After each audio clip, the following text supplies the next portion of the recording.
Hello दोस्तों, नमस्कार। SMKC channel में मैं आप सभी लोगों का दिल से बहुत बहुत स्वागत करता हूं। दोस्तों, इस वीडियो में हम लोग बात करने वाले जो लास्ट वीडियो था वहाँ पे मैंने आप लोगों को एक सवाल पूछा था कि जो हमारा इंडियन स्टॉक मार्केट है उसमें सबसे बड़ी प्रॉब्लम क्या हो सकती है आगे फ्यूचर में, मतलब हमारा मार्केट यहाँ पे खतरे में क्यों है। इसका एक जेन्युइन रीज़न मैं आप लोगों को यहाँ पे पेश करना चाहूँगा। आप चाहो तो उसको पकड़ सकते हो या फिर इसको इग्नोर भी कर सकते हो, वो राइट तो पूरा आप ही का रहेगा। बट येस, ये चीज़ें आप लोगों ने अपने दिमाग में फिट करनी चाहिए, ऐसा मुझे लगता है कोई भी डिसीजन लेने से पहले। तो चलिए दोस्तों, इस वीडियो को स्टार्ट कर लेते हैं। बट इससे पहले आप लोगों को कहना चाहूँगा, अगर चैनल को आपने फर्स्ट टाइम विजिट किया है सो जरूर एसएमकेसी इस चैनल को सब्सक्राइब करके रख लेना, एंड साथ में बेल आइकन रहेगा उसके ऊपर भी हिट करके रख लेना, तो ऐसे इंटरेस्टिंग वीडियो आप तक पहुँचते रहेंगे। एंड हाँ, और एक इंपॉर्टेंट बात, जैसे कि कल है सैटरडे एंड आप सभी लोगों को पता है मेरा जो दूसरा चैनल है स्टॉक मार्केट का क्लासेस करके, वहाँ पे कल सुबह 10:30 बजे आपका जो सबसे फेवरेट टॉपिक था, आप लोगों ने रिक्वेस्ट किया था कि कोई भी शेयर गिरने से पहले, कोई भी शेयर डूबने से पहले यहाँ पे कंपनी कुछ संकेत देती है तो हम लोगों को कैसे एडवांस में पता चले। तो इससे रिलेटेड वीडियो कल आने वाले, ऊपर आई बटन पे क्लिक करके इस वाले चैनल को भी आप चाहो तो सब्सक्राइब करके रख सकते हो। सो दोस्तों, हम लोग अभी आ चुके हैं हमारे नॉर्मल वीडियो के ऊपर, इसको कंटिन्यू कर लेते हैं। तो हमारा मार्केट क्यों, यहाँ पे एक प्रॉब्लम क्या है हमारे मार्केट की, वो अभी मैं आप लोगों को बताने की कोशिश करूंगा। एंड वो है फिलहाल तो अमेरिकन बाजार। यस दोस्तों, अमेरिकन बाजार की अगर मैं बात करूँ तो एफओएमसी की मीटिंग हुई, फेडरल रिजर्व ने जो चीज़ें बताई, रिकवरी के लिए टाइम भी लगेगा, ये भी सारे प्रेडिक्शन सामने आ चुके के बाद यहाँ पे क्लियर कट अमेरिकन बाजार ने नाराज़गी जताई, 1800 पॉइंट की गिरावट। बट आप सभी लोगों को पता है, जैसे अमेरिकन बाजार गिरता है हमारा बाजार भी यूजुअली गिरता है, अमेरिकन बाजार भागता है तो हमारा मार्केट भी भागता है। इसका बेस्ट एग्जांपल मैं आप लोगों को देना चाहूँगा, जब अमेरिकन बाजार में, मतलब अमेरिका में जब कोरोना वायरस की एंट्री हुई थी, लगातार हम लोग को लोअर सर्किट्स देखने को मिल रहे थे अमेरिकन बाजार में, बट हमारा मार्केट बिल्कुल नॉर्मल चल रहा था। हमारे इंडिया में कोई लॉकडाउन नहीं था, सारी चीज़ें नॉर्मल थी। सो अमेरिकन बाजार में लगने वाले लोअर सर्किट हमारे बाजार में भी लोअर सर्किट लगा रहे थे। सो ये मैं बताना चाहता हूँ उन लोगों को जो लोग पूछते क्या अमेरिकन बाजार को हमारा मार्केट फॉलो करता है, डेफिनेटली फॉलो करता है, आप लोग यहाँ पे देख सकते हो। तो यही सबसे बड़ी प्रॉब्लम अभी हम लोगों को देखने को मिलने वाली है। एंड दोस्तों, वो है कि अमेरिकन बाजार में जो फिलहाल की सिचुएशन है, सिचुएशन नंबर 1 आप लोगों को बताना चाहूँगा, वहाँ पे है इलेक्शंस। एंड इलेक्शन के टाइम में मैं आप लोगों को बताना चाहता हूँ, कभी भी मार्केट को निराश नहीं किया जा सकता।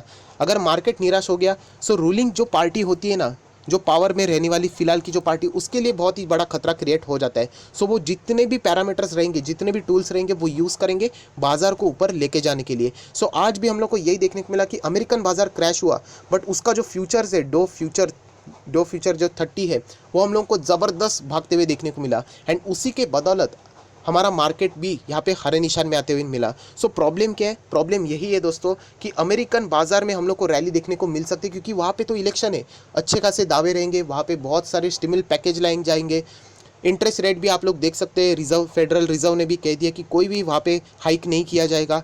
जो भी डिसीजन है यूजुअली अभी बाजार के फेवर में दिए जाएंगे, तो कि बाजार जितना ऊपर जाए उतना ही उन लोगों के लिए फ़ायदा हो सकेगा। बट इसका जो नुकसान रहेगा वो हमारे इंडियन मार्केट में रहेगा दोस्तों, क्योंकि हमारा इंडियन मार्केट भी बहुत हद तक हम लोग कह सकते हैं अमेरिकन बाज़ार को फॉलो करते हैं। एंड अगर ऐसा हुआ तो हमारे बाज़ार में भी बहुत ही तेज़ रैली आ सकती है, बहुत ही तेज़ रैली। आज का भी ये रैली थी, आप लोग देख सकते हैं, किसी ने अगर बाज़ार को डायरेक्टली ओपन करके देखा होगा तो उसको पता ही नहीं कि आज बाज़ार में क्या हुआ था एक्चुअली। सो यही बताने की कोशिश कर रहा हूँ कि अमेरिकन बाज़ार में जो रैली रहेगी, एंड वो होने की चांसेस ज़्यादा है क्योंकि वहाँ पे इलेक्शन है। सो हमारे मार्केट में भी विदाउट एनी रीज़न रैली देखने को मिल सकती है, जो कि रिटेल निवेशकों को हाई लेवल पे माल खरीदने के लिए छोटा सा ट्रैप हो सकता है।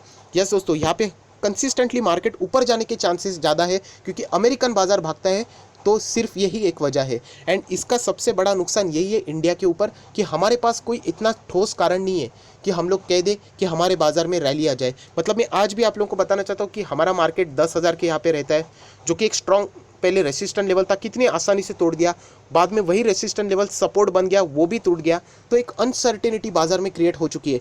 कभी भी बाजार में हम लोग को ज़बरदस्त गिरावट देखने को मिल जाती है, कभी भी रिकवरी आ जाती है। सो इसमें जो रिटेल निवेशक होते हैं उनको बहुत ही ज़्यादा नुकसान हो जाता है। सो हमारे बाज़ार के ऊपर सबसे बड़ा खतरा यही है कि हम लोग अमेरिकन बाज़ार को ऐसे ही फॉलो करते रहे तो वहाँ पे तो रैली रहेगी, बट हमारी भी जो रैली रहेगी उसमें कोई दम नहीं रहेगा, वो एक खोखली रैली क्रिएट होती रहेगी। एंड जब ये सारा खेल खत्म हो जाएगा तो हमारे बाजार में इतनी बड़ी मंदी आ जाएगी, जो कि हम लोगों ने 2008 एंड 9 में भी देख ली थी। सो यही गड़बड़ है दोस्तों, जो कि मैं आप लोगों को बताने की कोशिश कर रहा हूँ। क्योंकि हमारे इंडिया की अगर मैं बात करूँ तो कुछ इंपॉर्टेंट चीज़ें हैं, जैसे कि आरबीआई के जो गवर्नर है शक्तिकांता दास, उन्होंने खुद जीडीपी से रिलेटेड यहाँ पे प्रेडिक्शन किया था कि हमारी जीडीपी नेगेटिव रह सकती है फॉर 20 एंड 21 के लिए। सो आप लोग अंदाज़ा लगा सकते हो कितना बड़ा ये एक बहुत ही एक जो पैरामीटर है जो कि हम लोग मिस कर रहे हैं, कि इतना बड़ा स्टेटमेंट जो कि खुद आरबीआई के गवर्नर बता रहे हैं। उसी के साथ साथ उन्होंने ये भी कहा है कि जो हमारी इकोनॉमी है, ग्लोबल इकोनॉमी के साथ साथ हमारी इकोनॉमी भी रिसेशन में अभी ऑलरेडी जा चुकी है एंड और भी आगे जाके जाने वाली है। सो उसके बावजूद हमारा मार्केट हम लोग को भागते हुए देखने को मिल रहा है। सो ये कोई ठोस कारण नहीं है। देखिए 10,000 के ऊपर जाना, 11,000 के ऊपर जाना, एक मन को तसल्ली चाहिए कि यस ये रीज़न है, बट हमारे पास रीज़न नहीं है।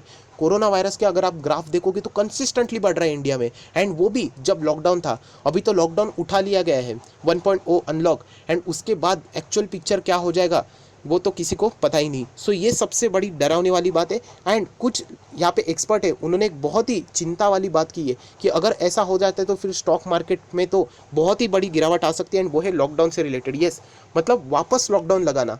अभी तो लॉकडाउन यहाँ पे लगा दिया, अनलॉक कर दिया है, बट जो सिचुएशन है अगर वो ख़राब हो जाती है तो ऑब्वियसली वापस लॉकडाउन लगाना यही एक सॉल्यूशन रहेगा। एंड अगर ऐसा हो जाता है, मैं वापस कह रहा हूँ अगर हो जाता है तो यस हमारे बाज़ार में ज़ोरदार गिरावट आ जाएगी, क्योंकि उसके बाद जो अनलॉक रहेगा उसके लिए वापस 2 से 3 महीना लग सकता है, एंड कंसिस्टेंटली गिरावट हम लोग को यहाँ पे देखने को मिल सकती है। सो ये सबसे बड़े खतरे हैं जो कि हमारे स्टॉक मार्केट के ऊपर मंडरा रहे, जिससे रिलेटेड बहुत रिटेल निवेशकों को कम नॉलेज है। सो आप कभी भी इसमें यहाँ पे ट्रैप हो सकते हैं, इसलिए बता रहा हूँ कि संभाल के रहना चाहिए। अभी आ जाते हैं नेक्स्ट डेटा के ऊपर, एंड वो है अनएम्प्लॉयमेंट रेट से रिलेटेड। बहुत ही इंपॉर्टेंट डेटा है दोस्तों, जो कि मैं आप लोगों के सामने शेयर करना चाहूँगा। देखिए अगर हम लोग यूएस की बात करें तो वहाँ पे अनएम्प्लॉयमेंट का एक आंकड़ा सामने प्रोजेक्ट किया गया था कि इतना इतना होना चाहिए, बट एक्चुअल डेटा उससे कम नजर आया। आप देख सकते हैं economy still expect a slow decline in a US employment rate, मतलब इतना कोई फर्क नहीं पड़ा है वहाँ पे। एंड इसलिए अमेरिकन बाजार में हम लोग को रैली भी देखने को मिली थी कि चलो अनएम्प्लॉयमेंट ज़्यादा नहीं, बट अगर हम लोग इंडिया की बात करें तो अनएम्प्लॉयमेंट रेट हम लोग को बहुत ज़्यादा बढ़ते हुए देखने को मिलने वाला है। तो यही मैं कहना चाहता हूँ कि अमेरिकन बाजार को इंडियन मार्केट ज़रूर फॉलो करेगा, बट वो रैली में कोई दम नहीं रहेगा, एंड रिटेल निवेशक कंसिस्टेंटली माल खरीद सकते हैं हाई लेवल पे। तो यही कहना चाहूँगा कि आप लोगों ने बहुत ही सावधानी से काम करना चाहिए। बस यही मेरा एक मकसद है जो कि आप लोगों को मैं बताने की कोशिश कर रहा हूँ। मैं गलत जा सकता हूँ, ऐसी कोई भी बात नहीं है। यहाँ से मार्केट कितना भी जा सकता है, ऐसा कोई भी लिखा नहीं रहता है। 12,000 क्या 15,000 भी जा सकता है, या फिर 5,000 भी जा सकता है। बट ये जो कुछ प्रैक्टिकल चीज़ें हैं जो कि मैंने आप लोगों के सामने रख दी है, जो कि आप लोग थोड़ा सा डिसीजन लेने से पहले ज़रूर सोच सकते हो। उसी के साथ साथ और एक इम्पॉर्टेंट डेटा जो कि है Q1 के रिजल्ट। यस दोस्तों, Q4 के रिजल्ट ही हम लोगों ने देख लिए कितने कंपनी के खराब है, तो अंदाज़ा लगा के देख लेना Q1 के रिजल्ट क्या रहेंगे। एंड उसके बावजूद मार्केट यहाँ पे भागते हुए देखने को मिल रहा है, वो स्टॉक भागते हुए देखने को मिल रहे हैं। एंड वो रैली की वजह क्या है, अमेरिकन बाजार भाग रहा है। तो याद रखना, जब अमेरिकन बाजार गिरेगा ना, सिर्फ अगर अमेरिकन बाजार मल्टीप्लाई बाय 1 गिरा ना, तो हमारा मार्केट लगभग डबल यहाँ पे गिर सकता है। सो यही सावधानी आप लोगों ने बरतनी चाहिए, ऐसा मुझे यहाँ पे लगता है, जो कि यहाँ पे मैं बता रहा हूँ। एंड कंपनी के Q1 के रिजल्ट ये बहुत ही डेंजरस हो सकते हैं। ऑलरेडी सभी लोगों को पता है अप्रैल से तो लॉकडाउन चल रहा है, तो कंप्लीटली यहाँ पे 70, 80, 90% तक की हम लोग को गिरावट देखने को मिल सकती है। एंड बहुत बड़े बड़े कंपनीज भी यहाँ पे हम लोग को तकलीफ में आते हुए देखने को मिल सकती है। उसी के साथ साथ फॉरेन निवेशक, यस दोस्तों, उनका भी डेटा आप लोग देख सकते हैं। आज के दिन लगभग 1300 करोड़ से भी ज़्यादा का माल फॉरेन निवेशक यहाँ पे नेट सेल कर चुके हैं। सो ये भी डेटा आप लोगों ने देखना चाहिए। हाँ, डोमेस्टिक इंस्टीट्यूशनल इन्वेस्टर की बात करें तो लगभग 1945 की उन्होंने बाइंग की है, बट यस फॉरेन निवेशकों का डेटा बहुत ही ज़्यादा इंपॉर्टेंट होता है, तो उन्होंने यहाँ से वापस माल निकाल लिया है। वापस मैं इसीलिए बोल रहा हूँ क्योंकि अगर आप लोग डेटा देखोगे पिछले 3 दिनों का, सो कंसिस्टेंटली हम लोगों को लगभग हज़ार करोड़ के आसपास का अमाउंट फॉरेन निवेशक यहाँ पे निकाल रहे हैं, जो कि बिल्कुल भी अच्छा नहीं होता है, जो कि मैं बताने की कोशिश आप लोगों को कर रहा हूँ। सो ये सारी चीज़ें आप लोगों ने निगलेक्ट नहीं करनी चाहिए। मार्केट भाग रहा है, देखिए ये चीज़ें चलती रहती है, बाजार भागते रहेगा, बाजार गिरते रहेगा, बट जो स्मार्टली इन्वेस्ट करने का एक तरीका होता है, उस चीज़ को आप लोगों ने नहीं छोड़ना चाहिए। इमोशंस के ऊपर आप लोगों ने भागना नहीं चाहिए, बस यही एक मेरा मकसद है। एंड ये जो सारे रीजन्स है ये आप लोगों ने ज़रूर अपने दिमाग में फीड करने चाहिए। एंड जैसे मैंने आप लोगों को एक इंपॉर्टेंट बात बताई कि सिर्फ देखते नहीं रहना है, बहुत सारे लोग यही गलती करते हैं। बीच में अभी मार्केट आप सभी लोग पता है 8,000 भी आया था, उसी के भी नीचे गया था, तो बहुत सारे लोग वहाँ पे भी देखते रहते हैं। तो देखते नहीं रहना, आप लोग जितना कुछ हो सके, आपकी जितनी कैपेसिटी है थोड़ा थोड़ा करके बाय कर लेना। एंड याद रखना, किसी को भी एग्जैक्टली मार्केट के बारे में कुछ नहीं पता होता है, मुझे भी नहीं पता होता है। आज ये ऐसे भागेगा किसको अंदाज़ा लगा था, किसी को भी नहीं। डॉ फ्यूचर्स भाग गया, यूरोपियन बाजार हरे निशान में ओपन हो गए, सारी कहानी पलट गई। तो इसीलिए मैं कहता हूँ कि ट्रेडिंग करते वक्त क्यों रिटेल निवेशक हमेशा मारा जाता है, तो ये रीज़न होता है। तो इसीलिए जो लॉन्ग टर्म निवेशक वाले होते हैं ना, वो हमेशा ज़्यादातर करके सेफ रहते हैं। सो यही कहना चाहता हूँ सबसे इंपॉर्टेंट बात, कि मार्केट खतरे में इसलिए क्योंकि अभी अमेरिकन बाजार को हमारा मार्केट बहुत ज़्यादा फॉलो कर रहा है। डो फ्यूचर्स रिकवरी हो गई, तो इसमें भी रिकवरी, अगर आज डो जोन्स भाग जाता है तो वापस हमारे मार्केट में सोमवार के दिन ज़बरदस्त रैली आ सकती है। बट उस रैली में ज़्यादा बोलते हैं ना, ठोस ऐसे कोई वजह नहीं रहेगी जो कि हम लोग ज़्यादातर वहाँ पे सस्टेन रह सके। तो इसीलिए कहना चाहता हूँ बहुत ही सावधानी से काम करना है। एंड जैसे मैंने कहा कि मैंने तो अभी तक सिर्फ अपना 40% ही लगा दिया है। मैं एक्सपेक्ट कर रहा था बाजार नीचे जाएगा, बट यस, यहाँ से बाजार भाग गया है। आ सकता है थोड़ा सा, बहुत सारे लोग ये भी पूछते हैं क्या बाजार 5000 आएगा 6000, वो आएगा, वो सिचुएशन के ऊपर डिपेंड है। बट इतना तो ज़रूर है कि बाजार ने थोड़ा नीचे तो ज़रूर आना चाहिए। ये जो लेवल है फिलहाल तो बाजार डिजर्व नहीं करता है, ऐसा तो मुझे लगता है, क्योंकि बहुत ही हाई लेवल पे बाजार यहाँ पे ओवर वैल्यूड जा चुका है, ऐसा भी हम लोग यहाँ पे कह सकते हैं। सो वीडियो को क्लोज करते वक्त यही कहना चाहूँगा समरी के फॉर्म में, कि हमारे इंडियन मार्केट में सबसे बड़ा खतरा यही है कि अगर हम लोग विदेश के मार्केट को फॉलो करते रहे तो हमारी जो एक्चुअल जो स्थिति है, अनएम्प्लॉयमेंट हो, जीडीपी हो, इकोनॉमी में स्लो डाउन हो, गिरावट हो, ये सारी चीज़ें यहाँ पे छुपती रहेंगी। एंड कभी ना कभी ये बाहर आ जाएगा, तो उसके बाद जो गिरावट हो जाएगी उसमें बहुत ही ज़्यादा लोगों को लॉस हो सकता है। सो यही चीज़ें आप लोगों ने करनी है। एंड इसका सोल्यूशन क्या है? सोल्यूशन एक ही है कि फंडामेंटल जो स्ट्रॉन्ग शेयर है ना, जो मैं हमेशा आपके साथ डिस्कस करता हूँ, उनमें रहने का।